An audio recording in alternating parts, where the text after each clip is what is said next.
सरदार उठला, बोलला, हम लाएंगे शिवाजी को, आणि त्यानं विडा उचलला. नावाचं Afzal Khan.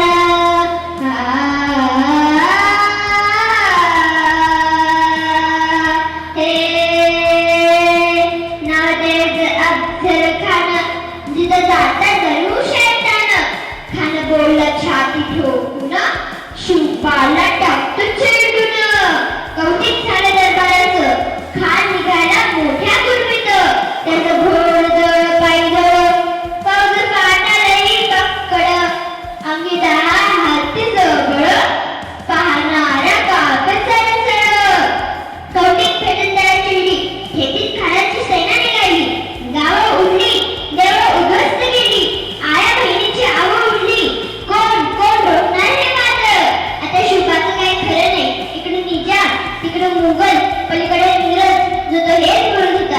Did you see the sights of Afzal Khan army? Yeah, sir, the learn of the mountain there. राजाची सेना मुठभर. खानाला कसा थोपणार. काय लढवलं उन्नेर. चिंतेचं पंत सरदार. अशा वाघिणीचा तो छावा,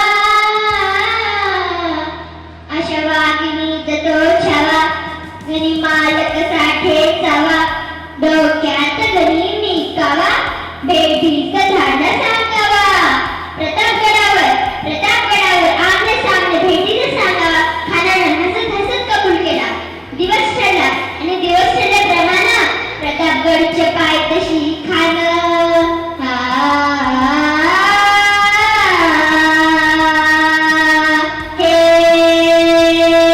प्रतापगडच्या पायथ्याशी खान. प्रतापगडच्या पायथ्याशी खान. प्रतापगडच्या पायथ्याशी खान. आलं बहुमान नाही त्याला जाण. शिवाजी राजाच्या करमतीची, शिवाजी राजाच्या करमतीची. त्याच नाही जाणीव शक्तीची, त्याच नाही जाणीव शक्तीची. करीन काय कल्पना युक्तीची, हजी करीन काय कल्पना युक्तीची. खाण्याच्या भेटीसाठी महाराजांनी एक सुंदर शामियाना उभारला होता. भेटीसाठी छान उभारीला. नक्षीदार शामियाना, नक्षीदार शामियाना. आणि अशा या शामियानात खान दौलत डुलत आला. खान दौलत डुलत आला. सैयबंड त्यात संगतीला. शिवबाज संगती महाला. जीवा महाला नावाचा एक कोंबडी होता. म्हणतात ना, होता जीवा